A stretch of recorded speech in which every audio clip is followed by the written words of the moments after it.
name's Karina Villarreal. I'm a graduate of University of Texas Health Science Center, San Antonio. Graduated with a doctorate in physical therapy in May of 2023.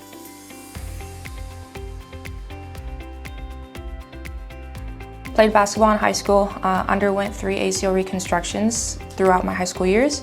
I was very fortunate to work with very good physical therapists, athletic trainers, got the experience of being on the other side, aka the patient, and I was able to see what kind of positive impact my therapists and my trainers had on me, both mentally and physically, and inspired me to want to do the same for people.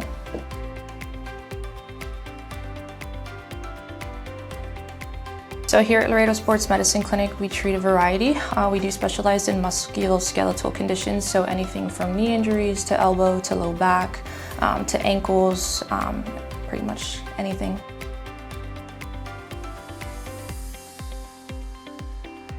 So physical therapy is pretty cool because there's a whole bunch of things that we do under the scope of physical therapy. We do stuff such as modality work, E-stem, Russian, ultrasound, TENS unit. We do manual therapy. We can do soft tissue massage, joint mobilizations to help increase range of motion, decrease your pain levels.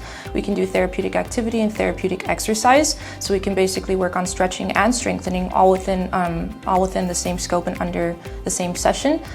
So that's something that we're really fortunate to be able to do with physical therapy.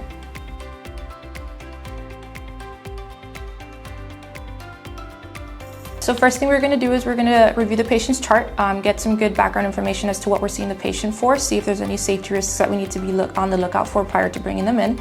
Once they come into the clinic with us, first thing we'll do is we'll ask them how they're feeling, see how they're doing, to kind of get a good basis of what their pain scale is at the time. However they're feeling will determine where they go ahead and start their treatment. If they're in pain, they will typically get set up on some TENS with a hot pack just to kind of decrease those pain levels.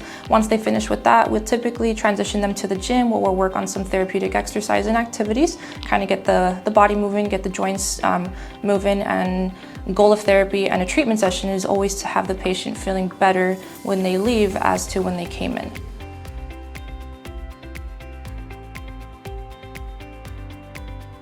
So customizing treatment plans is a really important factor when it comes to creating a plan of care for our patient. Typically that heavily relies on how we run our evaluation. So based on how we evaluate them, what they're in for, and what we ultimately come up with and where their deficits are, main goal is to help them get back to what they enjoy doing or what they were doing prior to their injury. So wherever their deficits may be, that's my areas of focus, and if the patient has anything that they would like us to focus on as well, we can always cater to that as well.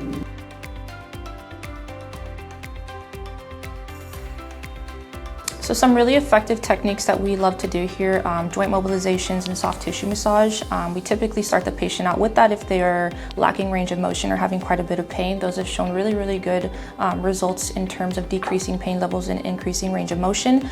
Doing that, we always follow through with loading the joint, which would typically fall under stretching and exercising, just to make sure that we're working everything efficiently.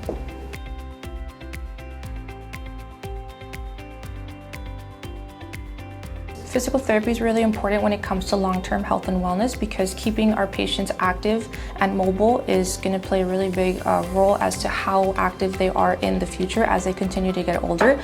It helps decrease arthritis, it helps just keep the body moving, and it just overall keeps their cardiovascular health where it needs to be to help them have an overall better quality of life.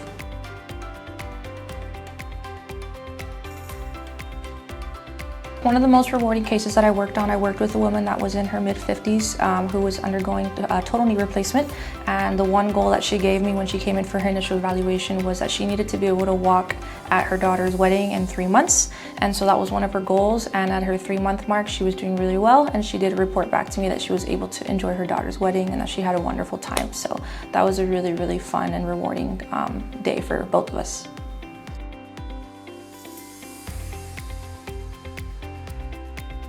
I think one of the biggest things is that you are taught how to do things a certain way when you're in school, how to specifically treat a patient with a certain diagnosis, and then you get into the real life and patient is presenting with that particular diagnosis, and it just kind of is not always by the book. And so having to be able to adapt and overcome those challenges to help get that patient better is probably one of the biggest things that I've been trying to overcome.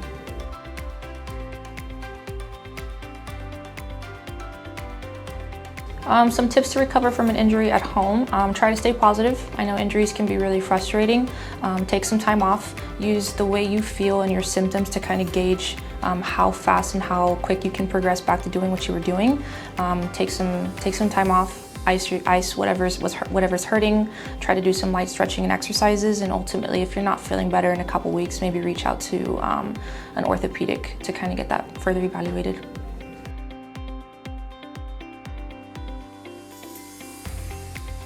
We usually tell our patients to try to carry over what we do with them in clinic at home. We do give them what we call home exercise programs. So we do try to keep them as active as possible.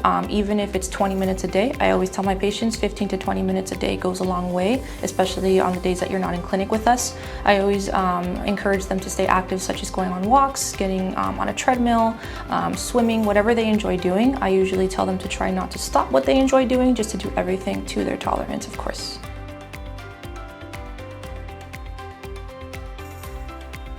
Some stuff that we have been told back when we were in physical therapy school is the possibility of allowing physical therapists to order x-rays and MRIs and possibly eventually be able to prescribe medications.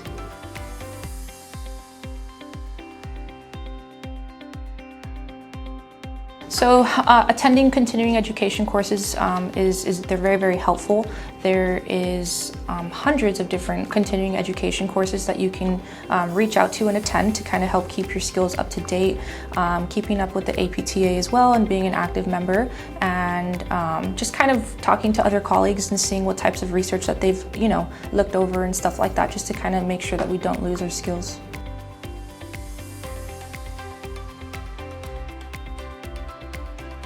If you're considering physical therapy, I would highly encourage you to reach out to a clinic in whatever area you live in and see if they would allow you to come shadow. Spend a day with us, kind of get an idea of what a typical day looks like for us, and use us if you have any questions or concerns as far as going over your application process, what you need to do to get in, and just asking us how we feel as recent graduates or therapists that have been doing it for X amount of years, just to kind of get an idea of what that looks like.